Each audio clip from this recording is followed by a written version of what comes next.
Hi, you are watching SightsIn Plus, and this is Romesh. Please to subscribe the channel for the HR news, for HR updates, and conversation with the top-notch CHROs, thought leaders, and business heads. Today, we are going to dive deep how generative AI is transforming total rewards. Earlier, we have discussed how generative AI is transforming talent acquisition and what are the transformative impact of generative AI on learning and development and the culture of the organization. In this video, we will try to understand that what are the transformative impact of generative AI on total rewards. And joining us, Mr. Ankur Poddar is Head HR India Consumer Business from Lenovo, and Mr. Ganesh Iyer is a Senior Director Human Resources at ADP. Ankur, first I would like to come to you. How do you see how generative AI is transforming the total rewards? Yeah, I want to start with a caveat that we are at a very nascent stage right now, right? So we are still exploring and experimenting how Gen AI is making an impact on total rewards. But if I were to talk about three areas where I've seen a difference after Gen AI has come in, I think one of them is simplification. When I say simplification, we are seeing a lot of automation in the total reward workflows. Simplification in terms of data integration, because Gen AI, is able to kind of source data from multiple data sources. So that's one piece. The second is we are seeing a lot of personalization now. It's an engine which can give you recommendations based on the life tenure and and the experience of the employee, and what kind of reward proposition would be suitable.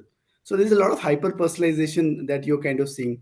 And the third last piece that I want to talk about is the optimization in terms of cost largely, and the work that goes into kind of managing the total rewards proposition, because Gen AI is able to share a lot of load along with the complement partners to kind of make their work simple. So these are the three things I'm seeing: simplification, personalization, and optimization. These are three things that So I've seen wonderful personally. input from Ankur. That is simplification, personalization, and optimization. That is what is your opening comment on this? uh, for me, when I look at it, working for a global HCM giant, and of course at the same time interacting with clients on a very regular basis, the adoption of Gen AI is not just limited. And people used to think that this is just limited to technology. It's no longer just technology. There are benefited outcomes multiple teams are starting to see. We saw some early wins in engagement specific to talent management and engagement. We have looked at specific scope in shared services, in talent acquisition, where some of these technologies are now existing for a considerably brief period of time. In addition to that, now total rewards. Any organization in HR which is driven by data on a data set, articulation of data, using data for storytelling, etc., clearly get benefited, and total rewards is not behind, because you're dealing with a ton of data about employee changes, compensation information, benefits information, enrollment information coming in globally from different sectors. So the way I look at it is adoption is already happening. The use and early wins have already started to be seen. Example, the work that a compensation manager or a reward partner used to do historically, the system is actually generating trends. I'll give you a simple example. Many of us use workforce management tools. Today, total rewards partners are using this for identifying patterns and data sets where they used to spend hours on macros, on Excel. And I'm sure Excel is still never going away because we all love Excel so much. So clearly for me, I think it's the early adoption of scenarios that people have started to use in a day-to-day basis, if not day-to-day basis, on an annual or a biannual basis, depending on when your merit cycles, bonus cycles are happening. So it's already generating information, for example, on gender pay gap, pay equity scenarios, hiring for ethnicities, etc., which is getting used by total rewards partners in different outcomes. Yeah, absolutely, Ganesh. Because it is supporting to data analysis, and we can look for the granular details now. So personalization, of course, individualization, of course, that is going to happen. I would like to share a couple of examples how it is helping us in personalizing the reward program. First of all, it's like Ganesh said. I think it's throwing a lot of deep insights, and those deep insights are helping us personalize. So, for example, it is doing segmentation basis your employee data. So, gone are times when a complement partner would open a HCM file separately and a benefits file separately, and then try and map both of these. The demographics, the backdrop, the experience of the employees, the generation they belong to. Gen I, Gen Z, your Gen, this engine can put everything together and then give you the insights as to what is the best value proposition from a rewards perspective for this cohort or this segment. I think that is the biggest change that we have started seeing, a lot of intelligent insights which have started flowing. Now, we also have to understand that we are working in a very, very multi generation environment right now, right? You have Gen Y, you have Gen Z, and you have Gen X also, which is kind of predominantly there. And their needs and their expectations and their preferences for rewards are very different. You know, they think differently, they value some of these awards very differently, and that is where this intelligent AI kind of tells us that what is the most suited reward design for this particular segment or this particular cohort. And I think that kind of intelligence is helping us personalize a lot of it at that level. Ganesh, what is your take on this? I agree with Ankur very clearly on some of the examples that he said, because these are happening in real life. In addition to that, I would love to add, take an example when you had to do market benchmarking. And I'm sure at any corner of the world where you're seated in total rewards or in HR, this is an ongoing dialogue. We had seen significant years like the Great Resignation in the eras of 21, 22, where you just had a massive outflow of talent and moving across borders. So one of the key requirements that came up was, hey, how quickly can my total rewards partner respond? How quickly can they generate insights, and how quickly can they benchmark rather than waiting for surveys to happen on an annual basis? Today, this information is available, no matter you're partnering, let's say, with Towers Watson, McKinsey, Mercer, any of this data which is getting used, they are already generating some of the Gen AI based insights on their tools, which tells you how far are you in terms of your Compa range, how well within Compa grids are you, are you under the market, above the market, so on and so forth. And now when you want to leverage this data back to your comp and ben, you would imagine, oh my goodness, this is such a complex task. Actually not. If you have good capable Gen AI based models deployed in your system, which could be early adoption of, let's say, layer one of technology capabilities, you can clearly start generating and churning out reports, information, which could be business executive summaries, which you expected leaders to start, interpreting on their own basis. It is not anymore like that. The partners also have this ability. If you deploy technology, they can spend time for thinking rather than sitting and doing massive uploads of data sets and having no time for right conversations. So what I see is the biggest benefit is it's driving meaningful conversations, meaningful discussions and dialogues, and maximum time being spent on things that matter. So that's the biggest advantage that I feel, not just for a total rewards team, but functionally for HR overall. Ganesh, but when we talk about the total reward, so that is not only the monetary benefits, there are also some non-monetary benefits, and that will include a couple of more things which are not into the financial transactions. How maybe everyone is individual who is working, everyone has different needs, so this data can also help you to analyze that predictive analytics. You can say that what is going to be the need maybe in next 2 years, and what maybe that for the different segment, what the different generations are there, how it is going to go more into individualization rather than we talk about customize, we talk about but individualize. How we can individualize this, that is very important. I can give you an example. Two massive things which is happening in the West and also across Europe is the pay transparency. This is not a very common phenomena back in India, because I think we culturally come from a very different background, where in terms of our work experience, we don't have concepts like pay transparency, and which are driven by labor laws. This is a law now in US, which is getting implied in multiple states. It's also called as multi-state jurisdictions. Second, in the EU, European Union, which comprises of multiple countries, almost about 40 plus countries. This is a mandate where you are required to be implementing pay transparency in your portals and creating an ample visibility to both external and internal candidates, internal employees by 2025. So you can imagine the major transformation this is already leading to from a change perspective. The reason I chose this example, because imagine the amount of data analytics, data customizations that you will have to do. And of course, from a candidate perspective, this is going to open up very different avenues. I am at X, I need to go to Y. What is my skill development? What do I need to fulfill in my job demand, etc., which is part of your job description.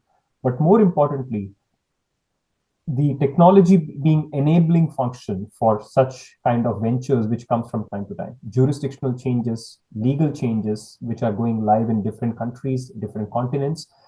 There is a technology behind it, which is making it happen. Whether the candidate is suitable, whether the candidate falls in the grid, whether the candidate, might or might not meet expectations, etc. And imagine the power of this data, which is going to be used both by the candidate as well for your internal employees, who will have equal visibility to this data, saying, am I over the pay range? Am I under the pay range? How far away am I from my compa? What's the mid of the range, etc., etc. So, when you think about compensation, it's not just about data, it's also about assessments.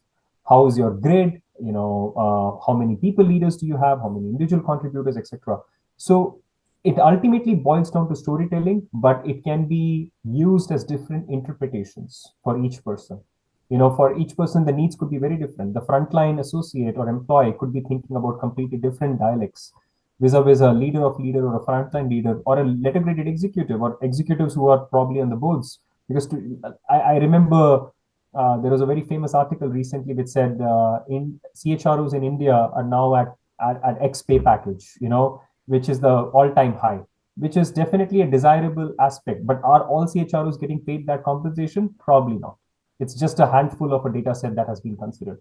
So I think the biggest enabling function I see is from data crunching, data comprehension, and data execution.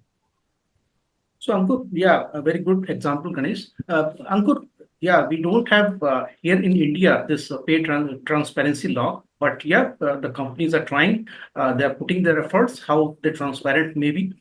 How do you see this generative AI can help you into the pay equality and the transparency part? I think India has made some progress here. We are now talking about equity in pay, while we're not talking about transparency as yet, which is I may not know what salary are you at, or you may not know what salary I'm at. But I hope there is no discrimination in terms of salary, of basis the role or basis the demographics. For example, one of the things is gender pay equity, which is the most talked about subject coming from a diversity and inclusion perspective. And you know, uh, Gen AI, like Ganesh said, can give you such deep insights. Like you can ask Gen AI that is there a variance in the salaries that we are paying to our male members versus female members? And if there is a variance, what is that variance? And which are the pockets where there is a variance? Which are the functions where there is a variance? It can throw the data in few seconds and can tell you this is where the problem is. You can ask them, you can ask the system, how is my executive salary different from my frontline salary? What is the multiplier there? Is that multiplier consistent across different businesses? That is the other piece. So there's a lot of analytics which which would take a human being multiple steps to do, which Gen AI can do in fraction of seconds now, because it kind of pulls data from all sources and kind of tells you this is the way, these are the insights. I can Right. add one more point Right. to that, what Yeah, Ankur yeah, just please. said. Yeah, yeah, It Ganesh. reminded me of something. When you, let's say, for example, globally, I think no matter your size of the organization, whether you're a large, medium, or small, you do bonus planning, you do merit planning, you do equity planning, you do benefits planning. Whenever you do that, you're trying to compare your existing workforce data to what's relevant in the market and what other employers are participating. So you're trying to do three things. One, you're trying to assess, are we competitive? Are we compliant, and are we accountable? So I think those three elements clearly drive the whole motto behind Total Rewards. One is Total Rewards always wants to make sure that we are competitive compared to the market. Second is we want to be compliant. Example, base pay to the minimum wage code, etc. Third is also accountability. That each team should not have a biased approach. Like Ankur said, the example of gender diversity, but there are other ethnicity groups also. Where we should not ideally discriminate by any kind of background that people are coming from, or tenure that people are coming from, or a workforce generation that people are coming from. So I think in all of these streams, it makes a lot of benefit and advantage. Right. So now let's move to the employee engagement and experience part, because employee experience, it is top priority for any HR leader right now. How do you see it is going to help to boost the employee experience when it comes to total reward with the generative AI? One very interesting shift that we have seen, Romesh, over last many years is that when a new joinee used to join an organization, there used to be a fixed rewards plan or a benefits plan that used to be offered, which would consist of 4 5 line items, and this is what the standard plan is for all the employees.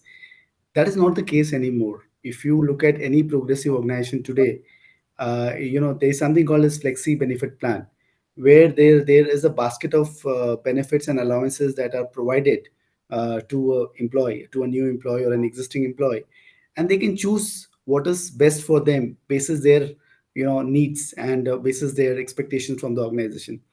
Now, where does Gen AI come into this? Gen AI is also trying to kind of advise, counsel, provide solutions to employees around this.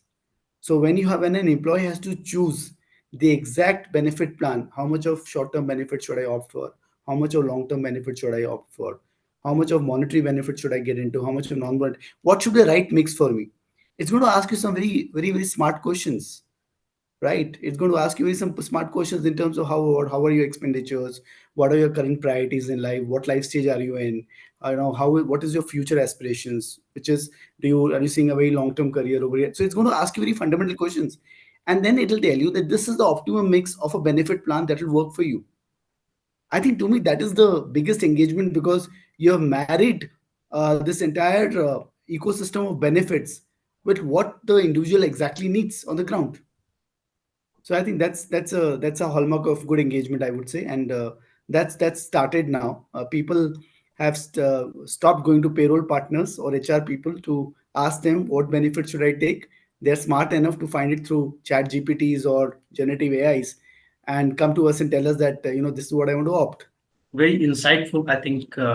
And Ganesh, how do you see these interactive benefit chatbots can help when we, look for the employee engagement and satisfaction part? I'll give you a small example. I think there are many firms who might have engagement bots or employee nudge bots. Nudge is basically like, you have the philosophy of active reminding them. So for example, I want to chat internally, like the example that we were just talking about. I don't want to approach an HR partner because I find it very funny that I have to ask somebody how much is my leave balance and how much leave can I utilize. Based on your current profile and skill inside the organization, chatbots can tell you how long can you plan for your leave. So for example, hey, I'm likely to get married in the next 6 months. What kind of options do I have to take leaves so that I don't have to go on an unpaid vacation, right, during my marriage when I need the maximum finances? I'm married, so I cannot opt for such a documentation. But for sure, there are many other elements like this that you can ask. Similarly, I'm looking for applying for an internal job posting. What kind of options do I have? What am I supposed to do as guidance? These are fact-based information, dialogues that you would not want to have a conversation with anyone, including your manager, because sometimes you're like, I don't know whether I can or whether I should, etc. That there's always that fear.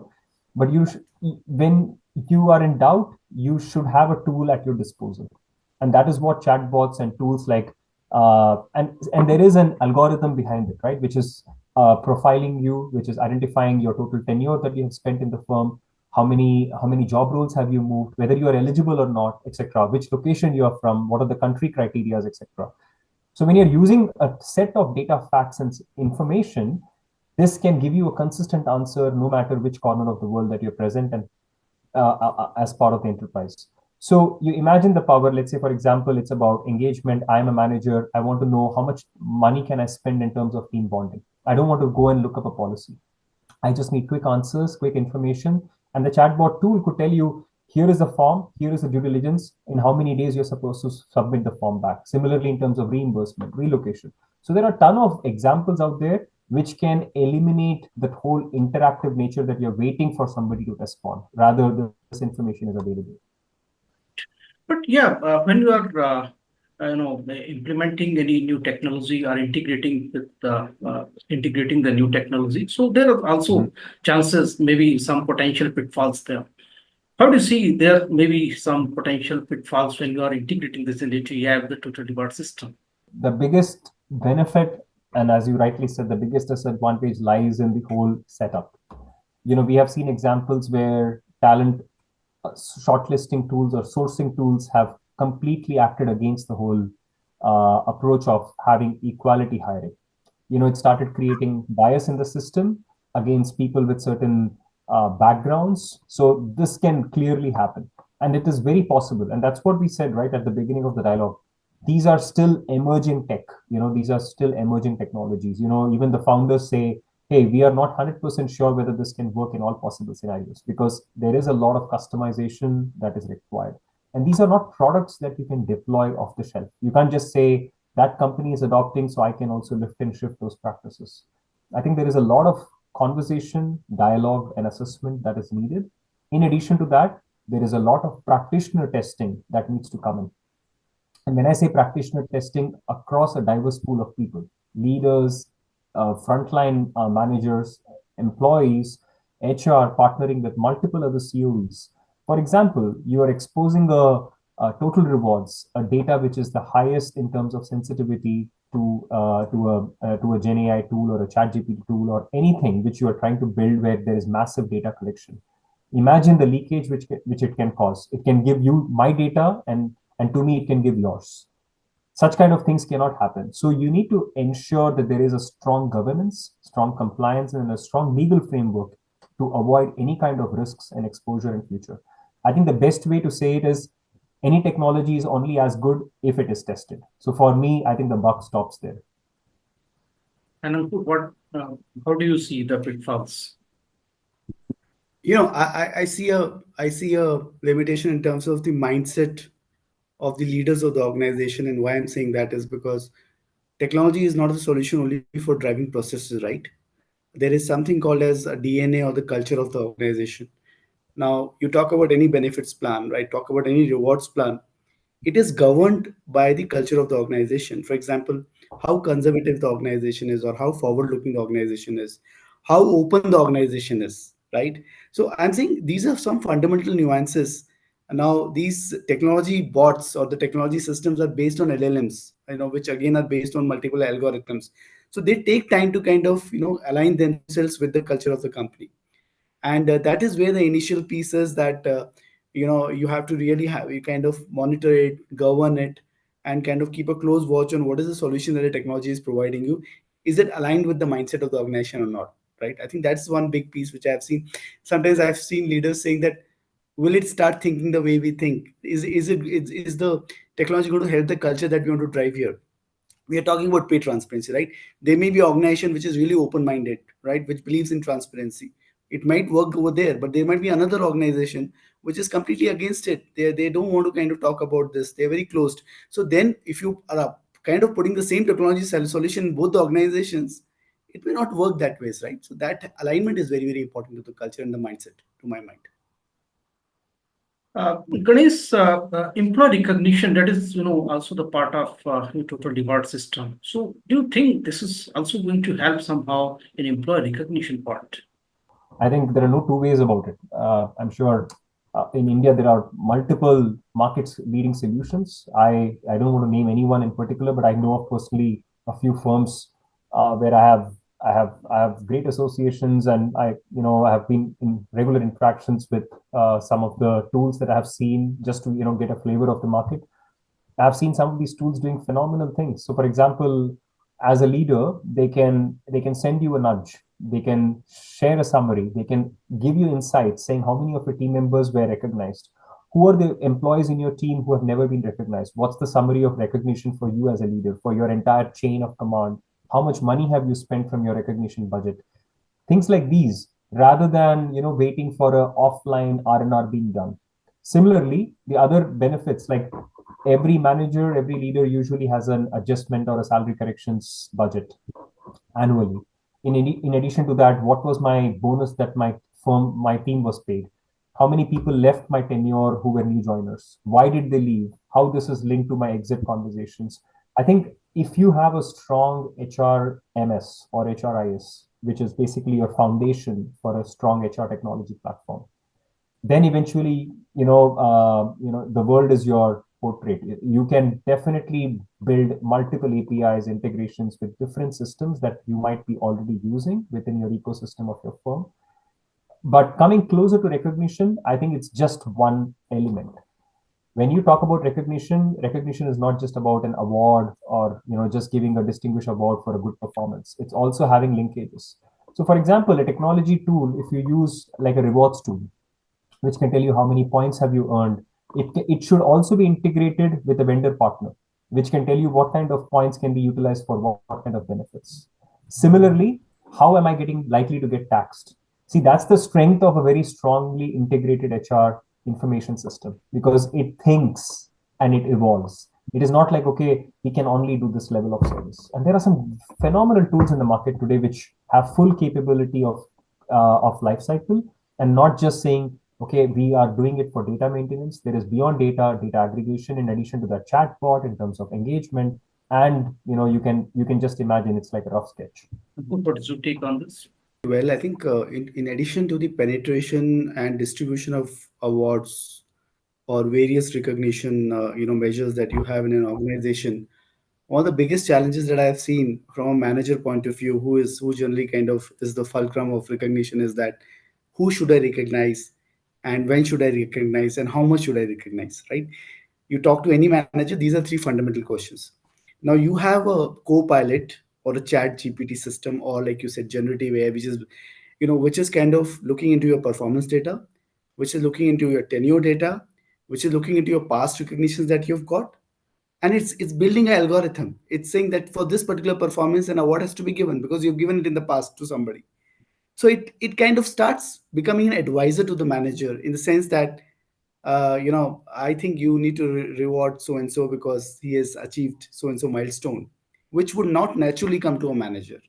So I think in terms of fairness of awards, timeliness of awards, and the way I think this is going to evolve, I think the recognition is going to become even more, I would say, even more realistic and practical on the ground.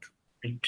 Ankur, yeah, definitely we are talking about the personalization. We are talking about the analyzing the market data for the compensation. So, but there are also some ethical considerations when we look at the generative AI, because everything is based on data and data is fed by the human.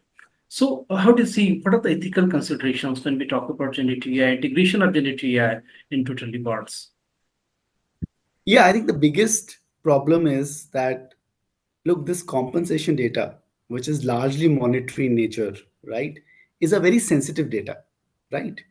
uh, you know, in India, especially if you look at the context of India, people don't want to talk about their compensation in open. They want to keep it very close to their chest. It's a very private thing for me. How much am I earning? What's the break of my salary? How much is fixed? How much is variable? It's none of the business of other person. It's something which has to do with me.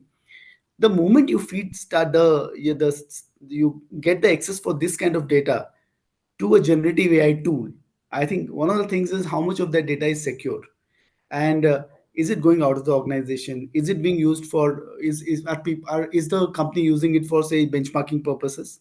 Because generative AI also helps you do a lot of benchmarking. So till what extent is this data going, and in what form is this being used, is the biggest compliance issue right now that is being discussed in debate. We can call it data security, you can call it whatever you want to call it, you can call it the governance of data, right? But that hitch and that hesitation is there, right? Is the data safe? Because this is my proprietary data of my organization, and this is at an organization level. At an employee level, the employee feels this is my private data, this is my personal data. Why is it floating on the system? Like, why does chat gpt or AI, generative AI, know about what I'm earning? Look, a lot of people are not comfortable with that. What is your comment on this? Like Ankur said, data privacy and security is one of the top-notch. It's on the peak of concerns that every firm or individual users have. But the way I see it is, I think there are only two ways to resolve. If you do not adopt, you will lag and you will perish. So while you adopt it, you have to adopt it on a very conscious basis. So there are firms who are not adopting, there are firms who are adopting it at a very fast pace. And at the same time, they are also failing fast to know what they are doing wrong. And they're okay with it. It's actually the culture of the organization which sets to define what's the tone of use. If you want to use, here is a commitment. And if we fail, how soon can we reset? Because there is no question, once you embark on this journey, there is no question of withdrawing yourself. Because let's say, imagine you're using a technology which is like an Apple or a Samsung phone every day. Would you ever go back to a Nokia which doesn't have a digital display, which doesn't have an OLED, which doesn't have a great camera? Clearly, that's not possible, right? The same way in HR, once you offer a technology, you need to sustain it. You need to build on that momentum, and you need to continue building developments. So it's a very difficult mindset. So once you taste it, you cannot change yourself. So the way I look at it is, I think there are two ethical considerations. One, you need to have a very strong data governance team which talks about this, and that is a cross-pollination of HR, finance, legal, administration, which makes this decision.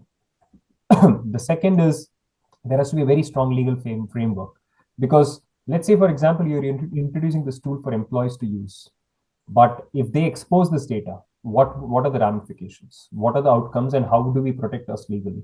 So there are countries which are developing data privacy rules towards OpenAI, as well as for many other firms, similarly Copilot.